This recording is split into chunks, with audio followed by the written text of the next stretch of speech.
It's time for another one of my Shauna shortcuts. In this video, part 8 of using the abacus, I'm going to go over addition with regrouping. Now, regrouping is just a new way of saying carry the one. When we were kids, we would do a lot of our work on paper, and so we would carry that one. Well, our kids are learning regrouping because they're going to do more of the mental math strategies with our kids, and this is just one of those ways to do it. So the ones column will add up to a number that's more than 10. So you're not going to have 5 plus 3 because that only equals 8, which is less than 10. You'll have something more along the lines of 8 plus 6, which is 14, and then you'll regroup some of those ones into the tens group. So let's go ahead and see how that works. So let's say we have the problem 27 plus 16, which can be written both that way and the more traditional way that we're used to right here.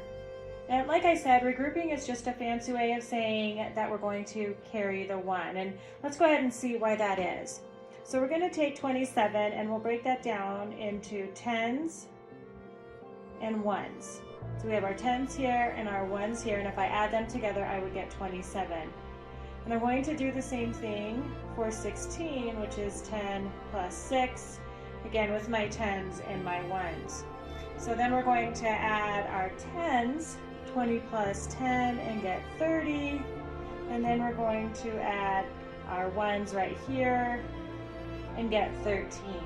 Now this is where the regrouping comes in. We're going to regroup these ones into the tens and ones. So these 10 units are getting regrouped into the tens group.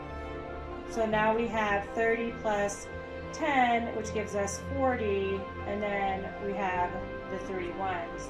And we can do that on here as well. It might be a good idea to just go ahead and draw a line in between the tens and the ones here and maybe write a T and an O. And a 7 and a 6 is going to give us 13. And we would carry this 1 up here, and then the 2 and the 1 would give us 3. So we still have the 30 plus 13, or if you prefer to go ahead and show your kids the old way of carrying the 1, you can. Just think about the fact that this is actually how we would do this problem in our heads if we were at the grocery store, at the mall or something buying items. We may not have a piece of paper to write down these things. So it's a good thing for our kids to learn how to do it in this manner because it's really teaching them mental math, which is what we use all the time. Let's do another problem. 28 plus 34, which can also be written like this. And we will go ahead and split this up into 20 plus 8 with our tens and our ones. And then we'll go ahead and separate this 34 into tens and ones too, just as we would do in our heads. If we were adding, 20 plus 30 will give us the 50, and then we'll add our ones, which gives us 12. And right from here, our kids should be able to think 50 plus 10 plus 2. And not have to necessarily show the work for the regroup. But either way, they'll get 62. Again, they can also get it on here if they do the 20 plus 30 and get 50. And then we'll go ahead and add the 8 plus the 4 and get 12, which will give us 62. So I hope you can see how using the abacus makes it easier to both teach and learn these new Common Core math skills, and that you give me a thumbs up and like this video so that other parents know that yes, these explanations do work.